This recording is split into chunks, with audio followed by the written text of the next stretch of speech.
ఇది Moto G86 power. చాలా రోజులకి మోటో నుంచి ఒక మంచి ఫోన్ చూస్తున్నాను. రీసెంట్ టైమ్స్ లో వచ్చిన H60 సిరీస్ ఏవి కూడా అంత ఇంప్రెసివ్ గా అనిపించలా. ఆఫ్ కోర్స్ బ్యాడ్ ఫోన్స్ అయితే కాదు, కానీ అంత సూపర్ ఫోన్స్ కూడా ఏం కాదు. బట్ ఈ ఫోన్ మాత్రం చాలా మంచి స్పెసిఫికేషన్స్ తో చాలా అగ్రెసివ్ ప్రైసింగ్ లో ఈ ఫోన్ లాంచ్ చేశారు. మరి ఈ ఫోన్ ని స్ట్రైట్ అవే 18,000 రూపీస్ కి కొనుక్కోవచ్చా? దీనిలో ఏదైనా రెడ్ ఫ్లాగ్స్ ఉన్నాయా? రెడ్ ఫ్లాగ్స్ అంటే ఏదైనా కాంప్రమైజ్ కానీ ఏదైనా ఇష్యూస్ కానీ ఉన్నాయా? 17,000 రూపీస్ దగ్గర దీనికన్నా బెటర్ ఆల్టర్నేటివ్స్ ఏమైనా ఉన్నాయా? ఇవన్నీ వీడియోలో డీటెయిల్ గా మాట్లాడుకుందాం. ఫస్ట్లీ బాక్స్ చూసుకుంటే బాక్స్ ఎలా ఉంటుంది, లోపల ఫోన్ ఉంటుంది అండ్ కొన్ని పేపర్ వర్క్, సిమెటెడ్ పిన్ ఉంటుంది and 33 watts adapter, USB to Type-C cable ఉంటుంది. బాక్స్ లో కేస్ కానీ స్క్రీన్ గార్డ్ కానీ ప్రొవైడ్ చేయలేదు. అండ్ ఇంతకుముందు మోటో బాక్స్ లో సెంట్ కొట్టి పంపించేవాళ్ళు, ఇప్పుడు ఆ సెంట్ కొట్టి తీస్తారనమాట. ఎనివే ఈ ఫోన్ స్పెసిఫికేషన్స్ ఇక్కడ స్క్రీన్ మీద చేస్తాను, ఒకసారి పాజ్ చేసి చదువుకోండి. మనం ఒకటి డీటెయిల్ గా చూసుకుంటూ వెళ్ళిపోదాం. ఫస్ట్లీ నాకు ఈ ఫోన్ లో బాగా నచ్చింది, ఈ H60 సిరీస్ మొత్తంలో కూడా కర్వ్ డిస్ప్లే ఫోన్స్ లాంచ్ చేశారు. అసలు ఆ కర్వ్ డిస్ప్లే ఫోన్స్ పట్టుకుంటేనే భయం వేసి ఉంటుంది అనమాట, ఎప్పుడు జారిపోద్దా ఎప్పుడు పడిపోద్దా అనేసి. బట్ ఇది ఫ్లాట్ డిస్ప్లేతో తీసుకొచ్చారు. ఇది చాలా మంచి మూవ్ మోటో నుంచి. కంప్లీట్ ఫ్లాట్ డిస్ప్లే తో వస్తుంది, లెదర్ ప్యాక్ తో వస్తుంది అండ్ మోటో ఫార్మ్ ఫ్యాక్టర్ కదిలీలా సన్నగా పొడుగ్గా ఉంటుంది form factor and flat display తో వస్తుంది. కాబట్టి ఫోన్ మీరు పట్టుకున్నప్పుడు చాలా కాన్ఫిడెంట్ గా ఉంటుంది, చాలా కాన్ఫిడెంట్ గా ఈ ఫోన్ యూజ్ చేయొచ్చు. ఇది మొత్తం 3 కలర్స్ లో వస్తుంది. ఆ కలర్స్ ఇక్కడ స్క్రీన్ మీద చేస్తాను, పేర్లు ఏదో విచిత్రమైన పేర్లు పెట్టి అమ్మేస్తున్నారు. మొత్తానికి ఈ 3 కలర్స్ లో వస్తుంది. నా దగ్గర ఉండేది ఈ గోల్డెన్ సిప్రస్ కలర్. ఫోన్ అయితే ఇన్ హ్యాండ్ ఫీల్ చాలా బాగుంటుంది, చేతిలో పట్టుకోవడానికి చాలా కంఫర్టబుల్ గా ఉంటుంది అండ్ బ్యాక్ సైడ్ మొత్తం వేగన్ లెదర్ తో వస్తుంది. సాఫ్ట్ వేగన్ లెదర్ అనమాట. అంటే ఏదైనా కీస్ కానీ గోర్లు కానీ గీసుకున్నాయంటే కట్ అయిపోద్ది, అంత సాఫ్ట్ గా ఉంటుంది అండ్ ఈజీగా మురికైపోద్ది కేసు లేకుండా వాడారంటే. అండ్ వెయిట్ కూడా ఇన్ హ్యాండ్ ఫీల్ లైట్ గా బరువు అనిపిస్తుంది, మరి ఎక్కువ ఏం లేదు. 196 గ్రామ్స్ వెయిట్ ఉంటుంది. సో ఓవరాల్ గా ఇన్ హ్యాండ్ ఫీల్ అండ్ చాలా రోజులకి ఫ్లాట్ డిస్ప్లే తీసుకురావడం వల్ల ఈ ఫోన్ ఇన్ హ్యాండ్ ఫీల్ నాకు చాలా బాగా నచ్చింది. Front side Corning Gorilla glass 7 protection తో వస్తుంది అండ్ ఇది IP68+69 రేటింగ్ తో వస్తుంది. అంటే కంప్లీట్ వాటర్ జెట్స్ ని కూడా ఈ ఫోన్ సర్వైవ్ అవుతుంది. ఓవరాల్ గా డిజైన్ నాకు కంప్లీట్ గా సాటిస్ఫై అయ్యాను. అండ్ కమింగ్ టు డిస్ప్లే, ఇది 6.7 ఇంచెస్ 1.5K AMOLED డిస్ప్లే తో వస్తుంది. 120Hz రిఫ్రెష్ రేట్ సపోర్ట్ చేస్తుంది. డిస్ప్లే అసలు వంకబట్టడం లేదు, ఎక్సలెంట్ డిస్ప్లే. మోటో అన్ని ఫోన్స్ లో కూడా చాలా బాగుంటుంది డిస్ప్లే. ఇది 10-bit ప్యానల్, కలర్స్ చాలా వైబ్రెంట్ గా కనిపిస్తాయి. బట్ ప్యాంటోన్ వ్యాలిడేటెడ్ డిస్ప్లే కాదు, ప్యాంటోన్ కలర్స్ ఉండవు. బట్ కలర్స్ అయితే దీనిలో వైబ్రెంట్ గానే కనిపిస్తాయి. మీరు డిస్ప్లే చూస్తున్నప్పుడు చాలా మంచి ఎక్స్పీరియన్స్ ఉంటుంది. డిస్ప్లే కూడా చాలా వైబ్రెంట్ గా ఉంటుంది. బట్ యాక్చువల్ గా ఈ ఫోన్ HDR10+ సపోర్ట్ చేస్తా అంటున్నారు, కానీ యూట్యూబ్ లో నార్మల్ గా HDR వీడియోస్ ప్లే అవ్వట్లా. HDR వీడియోస్ ప్లే చేస్తుంటే నార్మల్ వీడియోస్ లోనే ప్లే అవుతున్నాయి, HDR లో ప్లే అవ్వట్లేదు. సో ఒక చిన్న ఇష్యూ ఉంది. మేబీ సాఫ్ట్వేర్ అప్డేట్ లో ఏదన్నా ఫిక్స్ చేయొచ్చు. అండ్ హై బ్రైట్నెస్ మోడ్ వీళ్ళు అక్కడ మెన్షన్ చేయట్లా.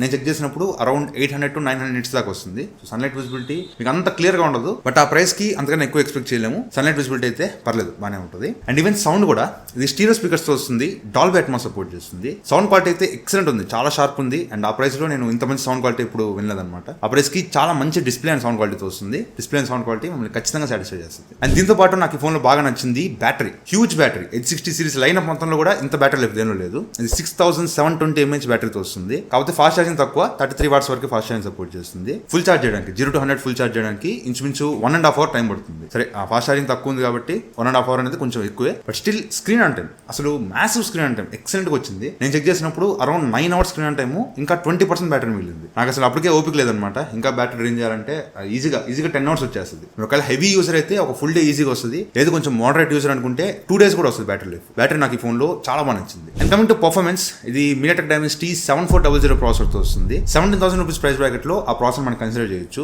అండ్ బెంచ్ మార్క్ స్కోర్ ఇంచుమించు 7 lakhs పైన స్కోర్ చేసింది. జనరల్ యూసేజ్ లో ఈ ప్రాసెసర్ బాగానే ఉంటుంది, బట్ ఈ పర్టికులర్ డివైస్ లో కొన్ని UI లాగ్స్ నోటీస్ చేశాను. UI లాగ్స్ కానీ కెమెరా లాగ్స్ కానీ ఇవన్నీ నేను మీకు నెగిటివ్ సెక్షన్ లో మాట్లాడతాను. సో కొన్ని UI లాగ్స్ నేను నోటీస్ చేశాను ఈ ఫోన్ లో. సో ప్రాసెసర్ మంచిదైనా వీళ్ళు ఇంకొంచెం బెటర్ గా ఆటోమైజ్ చేస్తుంటే బాగుండేది. జనరల్ యూసేజ్ లో మీరు చిన్న లాగ్స్ నోటీస్ చేస్తారు. అండ్ గేమ్స్ కూడా ఈ ఫోన్ లో గేమ్స్ ఆడుకోవచ్చు. BGMI స్మూత్ 60 FPS మాత్రమే సపోర్ట్ చేస్తుంది, 90, 120 ఎక్స్పెక్ట్ చేయొద్దు. 60 FPS లో గేమింగ్ ఎక్స్పీరియన్స్ అయితే ఓకే బానే ఉంది, అంత సూపర్ తోప్ అని చెప్పను, కానీ గేమింగ్ ఎక్స్పీరియన్స్ అయితే బానే ఉంది. ఒక గంట సేపు గేమ్ ఆడితే అక్కడ ఫ్రేమ్ డ్రాప్స్ అవుతూ ఉంటాయి. వీకెండ్ గేమింగ్ అయితే ఓకే, కానీ డైలీ కూర్చొని గేమ్స్ ఆడదంటే మాత్రం ఇది మిమ్మల్ని అంత సాటిస్ఫై చేయకపోవచ్చు. జనరల్ గా గేమ్స్ అయితే దీనిలో ఆడుకోవచ్చు. అండ్ టెంపరేచర్స్ కూడా ఎక్కువ రీచ్ అవ్వాలా. నేను 2 hours గేమ్ ఆడిన తర్వాత నాకు వచ్చిన పీక్ టెంపరేచర్ 37-38 అంతే ఉంది. ఎక్కువ టెంపరేచర్స్ కూడా ఈ ఫోన్ రీచ్ అవ్వట్లేదు. పర్ఫార్మెన్స్ అయితే డీసెంట్ ఉంది. యాక్చువల్ గా ప్రాసెసర్ కొంచెం మంచి ప్రాసెసరే ఆ ప్రైస్ కి, బట్ వీళ్ళు ఇంకొంచెం బెటర్ గా ఆప్టిమైజ్ చేస్తుంటే బాగుంది అనిపించింది. కొన్ని చోట్ల లాగ్స్ నోటీస్ చేశాను, బట్ ఓవరాల్ గా పర్ఫార్మెన్స్ అయితే ఓకే డీసెంట్ ఉంటుంది. అండ్ ఇది LPDDR4X RAM తో వస్తుంది. UFS 2.2 స్టోరేజ్ సపోర్ట్ చేస్తుంది. Coming to cameras, back side 50 MP main camera, Sony Lytia 600 sensor తో వస్తుంది. ఆప్టికల్ ఇమేజ్ స్టెబిలైజేషన్ సపోర్ట్ చేస్తుంది. And 8 MP ultra wide angle camera ఉంటుంది. అండ్ ఫ్రంట్ 32 MP కెమెరాతో వస్తుంది. సేమ్ ఇదే కెమెరా సెటప్ మనం మోటో G85 లో చూసాం. మోటో G85 లో మిగతావన్నీ డౌన్ గ్రేడ్ చేసినా కూడా కెమెరాస్ దానిలో ఎక్సలెంట్ ఉంటాయి. నాకు బాగా నచ్చినాయి అనమాట మోటో G85 లో కెమెరాస్. మరి దీనిలో కెమెరాస్ ఎలా ఉన్నాయి? Firstly 8 megapixel ultra wide camera, దీని గురించి ఎక్కువ మాట్లాడుకుని వేస్ట్. ఫోటోస్ అయితే మీకు డీసెంట్ వస్తాయి, లైటింగ్ బాగున్నప్పుడు కొంచెం పర్లేదు అనిపిస్తాయి, బట్ లో లైట్ లో మాత్రం మీకు అంత క్వాలిటీగా అనిపించవు. మెయిన్ కెమెరా దగ్గరికి వచ్చేద్దాం. లైటింగ్ బాగున్నప్పుడు మెయిన్ కెమెరాతో 1x ఫోటోస్ 2x ఫోటోస్ తీసుకోవచ్చు. 2x అనేది డిజిటల్ జూమ్ అనమాట, మెయిన్ కెమెరాని డిజిటల్ జూమ్ చేస్తుంది. 1x ఫోటోస్ కానీ 2x ఫోటోస్ కానీ పర్లేదు బాగానే వస్తున్నాయి. డీటెయిల్స్ కానీ కలర్స్ కానీ ఎవ్రీథింగ్ లైటింగ్ బాగున్నప్పుడు బాగానే తీసుకుంటుంది. మెయిన్ గా ప్రాసెసింగ్ చాలా బాగా చేస్తుంది. ఫోటోస్ అయితే నాకు చాలా ఇంప్రెసివ్ గా అనిపించింది. But coming to portrait shots, only 1x లో మాత్రమే మీరు పోర్ట్రేట్ షాట్స్ తీసుకోవచ్చు. ఇదే ప్రాసెసర్ ఇదే కెమెరా సెటప్ ఉన్న మోటో H60 ఫ్యూజన్ లో 1.5x 2x లో కూడా పోర్ట్రేట్ షాట్స్ తీసుకోవచ్చు. బట్ దీనిలో ఆప్షన్ ఇవ్వలేదు. అది కూడా ఇచ్చేస్తే ఇంకా H60 ఫ్యూజన్ ఎవరు కొనాలనుకున్నారేమో, దీనిలో అయితే ఓన్లీ 1x పోర్ట్రేట్స్ మాత్రమే తీసుకోవచ్చు. 1x ఫ్రేమింగ్ బాగోదు నార్మల్ గా, ఎప్పుడైనా పోర్ట్రేట్ షాట్స్ 2x ఫ్రేమింగ్ బాగుంటుంది. బట్ 1x లో మీకు ఫోటోస్ అయితే బాగానే వస్తాయి. హెచ్ డిటెక్షన్ కానీ కలర్స్ కానీ ఎవ్రీథింగ్ బాగానే తీసుకుంటుంది. కానీ అక్కడక్కడ కొన్ని ఫోటోస్ లో మీకు హెచ్ డిటెక్షన్ అక్కడక్కడ మిస్ అవుతూ ఉంటుంది. బట్ ఓవరాల్ గా పోర్ట్రేట్ షాట్స్ అయితే మీకు బాగానే వస్తాయి 1x లో. అండ్ ఈవెన్ నైట్ టైమ్ లో కూడా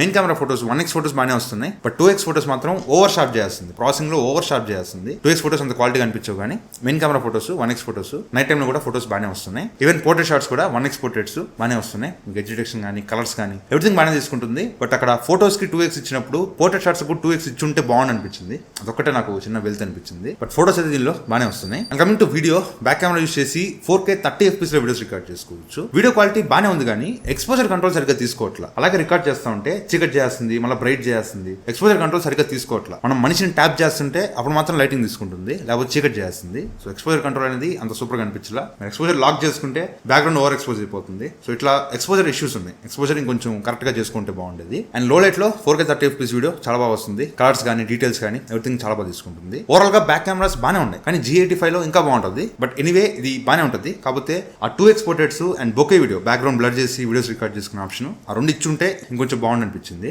అండ్ ఫ్రంట్ 32 మెగాపిక్సెల్ కెమెరాతో వస్తుంది. లైటింగ్ బాగున్నప్పుడు మీకు ఫోటోస్ చాలా బాగా వస్తున్నాయి.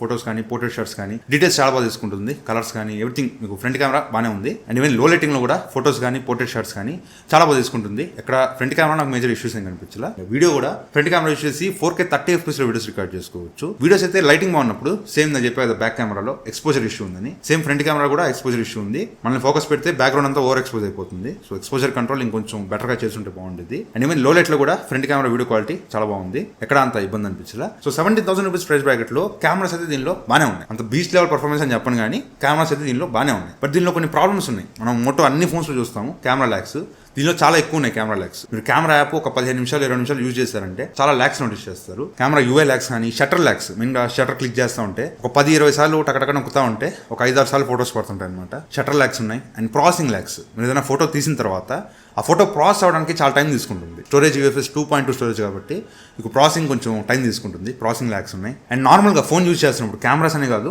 జనరల్ గా ఫోన్ యూజ్ చేసినప్పుడు కూడా యూఐ ల్యాక్స్ కొన్ని నోటీస్ చేశాను. అండ్ ఇది Android 15 తో వస్తుంది. కాకపోతే update policy just 1 year Android update and 3 years security updates promise చేస్తున్నారు. సో అప్డేట్ పాలసీ G85 లో కూడా ఇలాగే ఉండింది. సో ఇది కొంచెం ఇంప్రూవ్ చేస్తుంటే బాగుండేది. అట్లీస్ట్ 2 years Android అప్డేట్స్ ఇచ్చున్నా 2+3 ఇచ్చున్నా పర్లేదు అనిపించేది. బట్ 1 year Android అప్డేట్ అనేది కొంచెం ఈ ఫోన్ లో డిసప్పాయింట్మెంట్. అండ్ ఇది హైబ్రిడ్ సిమ్ స్లాట్ తో వస్తుంది. At a time 2 SIM cards కానీ ఒక సిమ్ కార్డు ఒక మెమరీ కార్డ్ కానీ వేసుకోవచ్చు. అండ్ ఇది Wi-Fi 6 సపోర్ట్ చేస్తుంది. బ్లూటూత్ వర్షన్ 5.4 సపోర్ట్ చేస్తుంది. దీనిలో NFC ఉండదు, IR బ్లాస్ట్ ఉండదు. అండ్ మోటో H60 సిరీస్ లో కొన్ని AI ఫీచర్స్ చూపించాను మీకు. ఆ AI ఫీచర్స్ ఏవి కూడా దీనిలో తీసుకురాలేదు. దీనిలో AI ఫీచర్స్ ఏవి పనిచేయవు. అండ్ ఇది డిస్ప్లే ఫింగర్ ప్రింట్ సెన్సార్ తో వస్తుంది. ఫింగర్ ప్రింట్ యాక్యురసీ కూడా ఎక్కడ ఇబ్బంది లేదు. అండ్ ఇది హలో మోటోతో వస్తుంది కాబట్టి ఆల్మోస్ట్ ఇది స్టాక్ ఆండ్రాయిడ్ లాగే ఉంటుంది. కానీ కొన్ని మోటో కస్టమైజేషన్ ఫీచర్స్ ఉంటాయి, లైక్ యాప్ క్లోన్ చేసుకోవడం, యాప్ హైడ్ చేసుకోవడం, మోటో జెస్టర్స్ ఇట్లా అంటే ఫ్లాష్ లైట్ ఆన్ అవడం, అండ్ ఇలా ట్విస్ట్ చేస్తే కెమెరాస్ ఆన్ అవడం, ఇట్లా మోటో జెస్టర్ సపోర్ట్ వస్తుంది. ఇది ఈ ఫోన్ గురించి అయితే. కమింగ్ టు ప్రైసింగ్, వీళ్ళు ఒక్కటే మోడల్ తీసుకొచ్చారు. 8GB RAM 128GB model 17,999 launch చేశారు. అండ్ కార్డ్ ఆఫర్స్ తో 16,999 17,000 రూపీస్ కి ఈ ఫోన్ వస్తుంది. 17,000 రూపీస్ లో ఈ ఫోన్ లో ఉన్న మేజర్ పాజిటివ్స్ ఏంటి?